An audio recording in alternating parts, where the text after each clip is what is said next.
O livro é um produto cultural que precisa ser consumido como uma experiência, uma aventura com riscos, angústias e descobertas. Alguns professores entram em contato comigo no Instagram, no Facebook, alguns por e-mails e também nas oficinas literárias e nos encontros nas escolas. Alguns professores se aproximam de mim e conversam sobre algumas dificuldades. Por exemplo, a dificuldade que alguns pais têm em relação à adoção de alguns livros.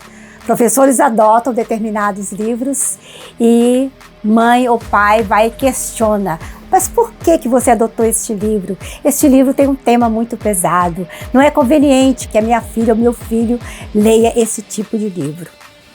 E, na maior parte do tempo, tratam-se de livros altamente recomendáveis para crianças ou para jovens pela Fundação Nacional do Livro Infantil e Juvenil, livros premiadíssimos, livros que passaram por um crivo, por avaliações muito criteriosas e podem sim ser lidos, fruídos e promover reflexões em salas de aula.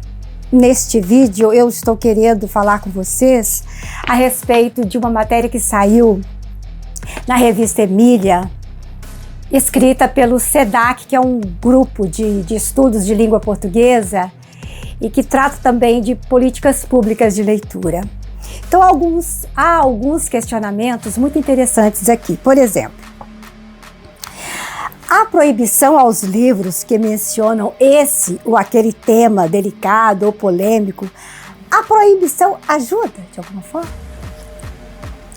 Estamos protegendo as crianças ao deixá-las sozinhas para lidarem com essas situações polêmicas, complexas, difíceis, deixando-as sozinhas para lidar com isso, sem conversar sobre esses temas?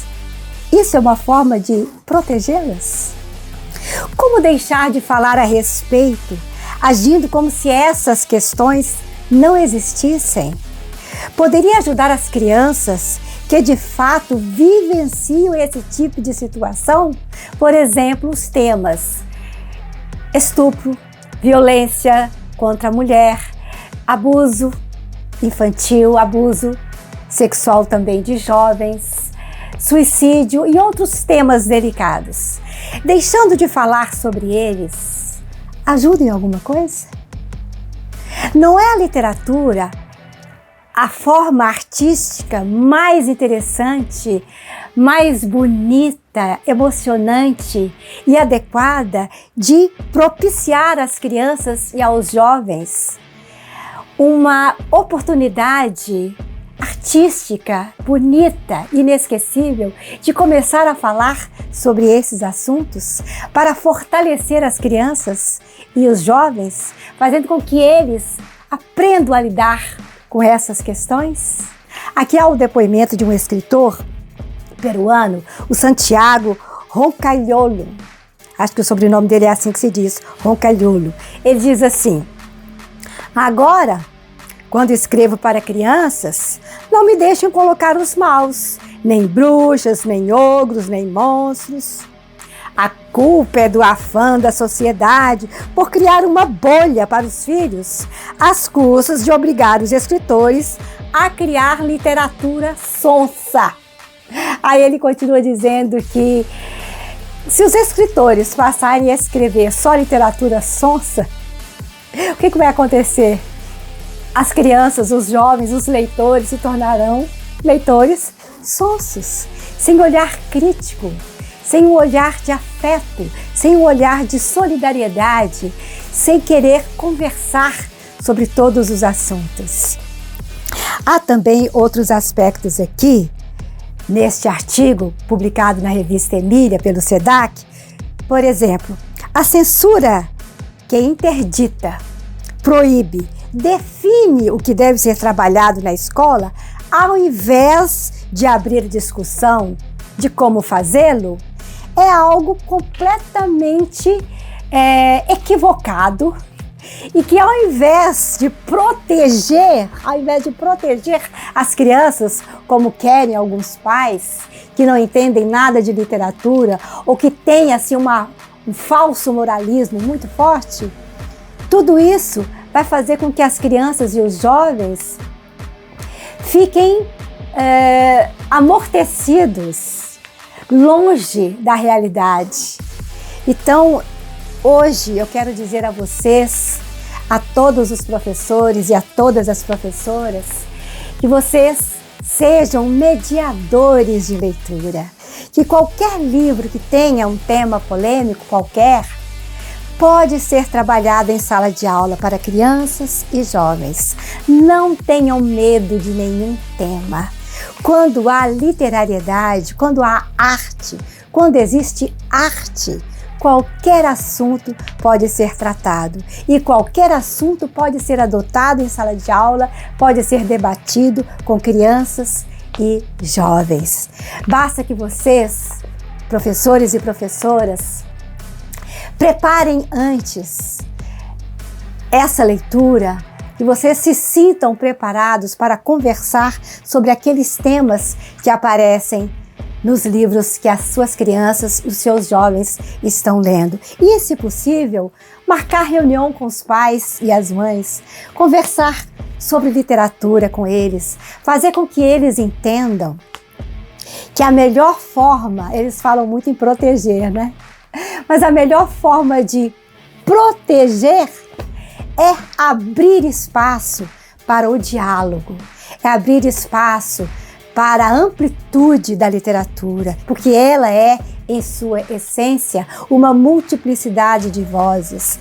Ela pode tratar de todos os assuntos. E nesses assuntos todos, existe vida.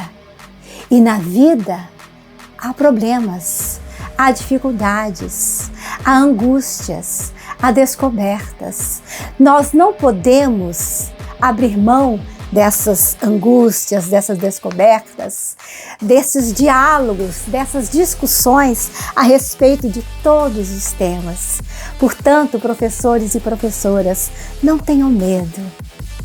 Lidem com qualquer tipo de livro que seja literário, que tenha um aval da Fundação Nacional do Livro Infantil e Juvenil, o aval de algum grupo que tenha feito uma leitura prévia, que tenha estudado sobre aquele livro, ou que tenha o seu aval, professor, professora, você que já é mediador de leitura, você que já é um leitor exigente, que sabe muito bem, que conhece muito bem a importância da literatura em sala de aula.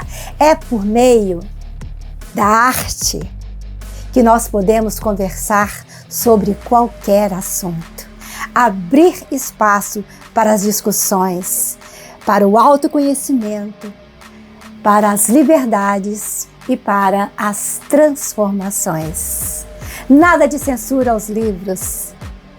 Todo livro de literatura tem que ser lido, fruído, degustado, apreciado, discutido, debatido, para que todos aprendam a viver de uma maneira mais bonita, mais amorosa, mais interessante e mais solidária. Não é fugindo dos assuntos que a gente aprende a viver, é enfrentando-os, é conversando sobre eles, é lendo livros que falem sobre todos esses assuntos.